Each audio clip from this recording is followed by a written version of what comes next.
after BJP suffered a massive blow in UP in the 2024 Lok Sabha polls, the party's tally of members of parliament came down to 33 from 63. Now, the party is bracing for the by-polls for 10 assembly seats. However, what's going on is a tug of war. On the one side, there is Yogi Adityanath, the chief minister, who called a key huddle and announced a Super 30 group of ministers. 3 ministers assigned to every seat, which is 10 seats that are going to polls. But this Super 30, which will look after these 10 seats, does not include the Deputy Chief Minister Keshav Prasad Maurya, who has been making statements. The man has been in Delhi meeting the top brass of the BJP, President of the party JP Nadda, and Bhupendra Chaudhary, the chief of the party in Uttar Pradesh, met with not only President of the party Nadda yesterday, but also met the Prime Minister this evening. What is this push and pull that is going on?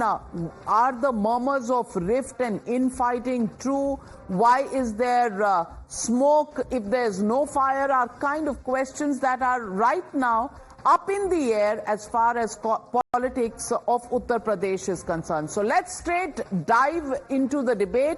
And joining me on the debate tonight, Harshvardhan Tripathi, senior journalist. Sanjay Jha continues to be with us. Dr. Ashutosh Verma, national spokesperson of the Samajwadi Party. But my first question goes to Rakesh Tripathi, spokesperson of the BJP. And Rakesh Tripathi ji, धुआं बहुत उड़ रहा है, आग कहाँ लगी हुई है और कौन किसकी बगिया में आग लगा रहा है, आज तो समझा ही दीजिए, क्योंकि तमाम तरह के स्टेटमेंट्स आ रहे हैं, ट्वीट्स आ रहे हैं और राजनीति उत्तर प्रदेश की बहुत गर्म हो गई।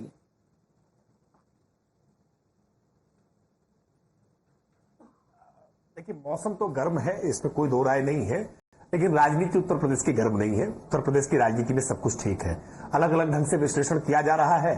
आज उत्तर प्रदेश के मुख्यमंत्री महामहिम राज्यपाल से मिले हैं। अब महामहिम राज्यपाल से मिलने के भी अलग अलग प्रकार के शिकूफे छोड़े जा सकते हैं कि राज्यपाल से क्यों मिलने गए, लेकिन विधानसभा का सत्र चलने वाला है, उसको लेकर के मिले हैं। कल प्रधानमंत्री जी पार्टी कार्यालय भी आने वाले हैं, इसको लेकर के भी अलग अलग ढंग से विश्लेषण किया जा सकता है कि प्रधानमंत्री पार्टी दफ्तर क्यों आ रहे हैं। वो पार्टी दफ्तर आ रहे हैं क्योंकि पार्टी के कार्यकर्ताओं का सम्मान करना है। किसी भी मुलाकात के आप अलग अलग प्रकार के अर्थ देख सकते हैं, लेकिन मैं स्पष्ट तौर पर कह रहा हूं, उत्तर प्रदेश इकाई के अध्यक्ष का प्रधानमंत्री जी से मिलना हो या केशव प्रसाद मौर्य जी का जगत प्रकाश नड्डा जी से मिलना हो, ये एक रूटीन प्रक्रिया का हिस्सा है। पार्टी के नेता अपने केंद्रीय नेतृत्व के साथ मुलाकात करते रहते हैं, मार्गदर्शन लेते रहते हैं, अपने कार्यक्रमों की, अपने गतिविधियों की उनको जानकारी देते रहते हैं। इसमें कुछ भी नया नहीं है, लेकिन इसको लेकर के जानबूझ करके एक नैरेटिव गढ़ने का प्रयास संगठन सरकार से बड़ा होता है, ये ट्वीट डाला जाता है, डिलीट किया जाता है, फिर डाला जाता है, लेकिन कुछ नहीं हुआ। और ये जो स्टेटमेंट है, एक बार नहीं कई बार कहा गया। सुपर 30 बनता है, उसमें केशव प्रसाद मौर्य कहीं नहीं नजर आते, बल्कि उनकी जो सीट है फूलपुर की, वहां पर अन्य मंत्रियों को इंचार्ज बना दिया जाता है, लेकिन कुछ भी नहीं हुआ। डॉक्टर आशुतोष वर्मा जी, आप यूं ही शगुफे छोड़ रहे हैं, समाजवादी पार्टी इतनी एक्साइटेड क्यों है? नहीं, धन्यवाद नविका जी। देखिए, समाजवादी पार्टी बिल्कुल इस पर एक्साइटेड नहीं है। हम तो देख रहे हैं कि किस प्रकार से उत्तर प्रदेश की जनता और जो पूरा उत्तर प्रदेश और लगभग नॉर्थ इंडिया पूरी तरीके से जलमग्न है और बाढ़ की चपेट में है, उससे इतर भारतीय जनता पार्टी की सरकार आपस में कौन बनेगा मुख्यमंत्री, इसकी लड़ाई लड़ रहा है। टग ऑफ वॉर जो आपने वर्ड यूज किया, ये बिल्कुल एप्टली फिट होता है इन लोगों के बीच में। कुर्सी कितनी जरूरी है कि प्रदेश जलमग्न हो गया है, किस प्रकार से बेरोजगारी ऊपर है, महंगाई कहां पर चली गई है, बेरोजगारी से कोई मतलब नहीं है, लेकिन कुर्सी लगी रहनी चाहिए। उसके चक्कर में हर हफ्ते दिल्ली जाना पड़े, दिन भर दिल्ली में बैठना पड़े और मान मनोवल चलती रहे, इसका किसी को कोई चिंता नहीं है।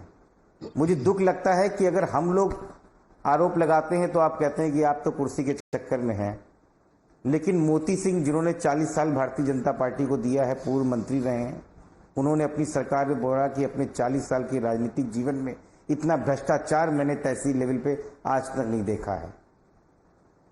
रमेश मिश्रा बदलापुर के जो है विधायक, उन्होंने कहा देवेंद्र प्रताप सिंह जो एमएलसी है उन्होंने कहा यही चीज। लेकिन आशुतोष डॉक्टर वर्मा जयपाल जी, सिंह लेकिन उन्होंने कहा और आशुतोष केशव वर्मा जी, मौर्य, दिल्ली आया अनुप्रिया कौन पटेल, है? संजय राउत। पार्टी के हम तो कुछ अध्यक्ष आए हैं और एक उप मुख्यमंत्री आए हैं। मुख्यमंत्री तो वही है।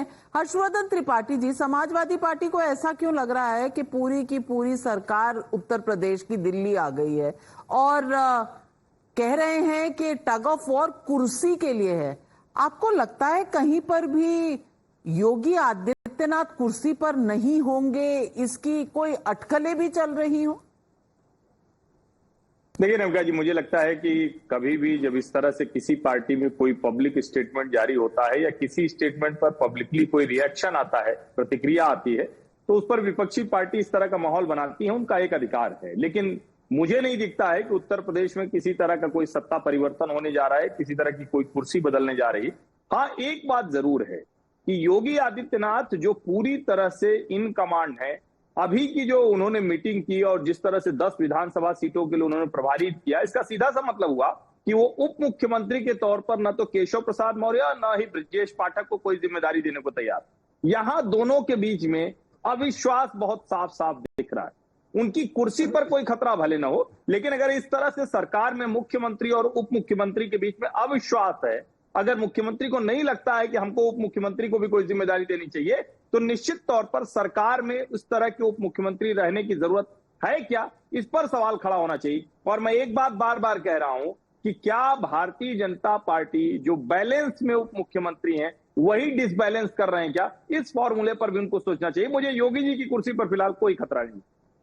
Well, Sanjay Jha, yes, a little bit of rumbling there, but then the Congress party should not be the party that should find any problem, because you witnessed this for 5 years in Rajasthan between Ashok Gehlot and Sachin Pilot. Much worse, I would say, than what we've seen in Uttar Pradesh. So why is the Congress party raising questions? Navika, मैं पूरी जिम्मेदारी के साथ कहना चाहूंगा कि ये Bharatiya Janata party का अंदरूनी मसला है और इस पर मैं टिप्पणी नहीं करना चाहता। मैं इतना ही कहूंगा कि देखिए, जो बाई इलेक्शन के जो नतीजे आए हैं, ये इस बात का मिसाल है कि एक तरीके से जनता भारतीय जनता पार्टी से अभी भी नाखुश है और नाराज भी है। और उत्तर प्रदेश में जैसे अरविंद केजरीवाल जी ने चुनाव अभियान के दौर में जो उन्होंने कहा था कि योगी आदित्यनाथ जी बहुत लोकप्रिय हैं और उनके विरुद्ध कुछ लोग यदि आंतरिक साजिश कर रहे हैं, तो ये भारतीय जनता पार्टी को उसका समाधान ढूंढना पड़ेगा। आशुतोष जी ने बिल्कुल सही कहा कि मुद्दे जो गंभीर मुद्दे हैं, बेरोजगारी, महंगाई, भ्रष्टाचार, इन सब चीजों पर भारतीय जनता पार्टी आज तक कोई सुलझन एक राष्ट्रीय लेवल पर नहीं ढूंढ पाई है और उसका खामियाजा उन्हीं को भोगना पड़ेगा। राकेश त्रिपाठी जी,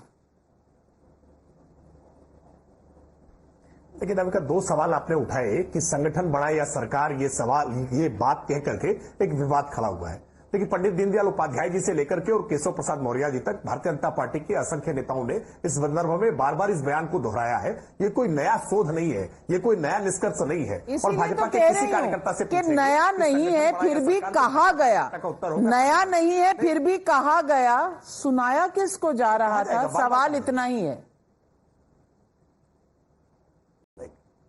नहीं, मैं तो दूसरी बात उसमें साथ में जोड़ रहा हूं।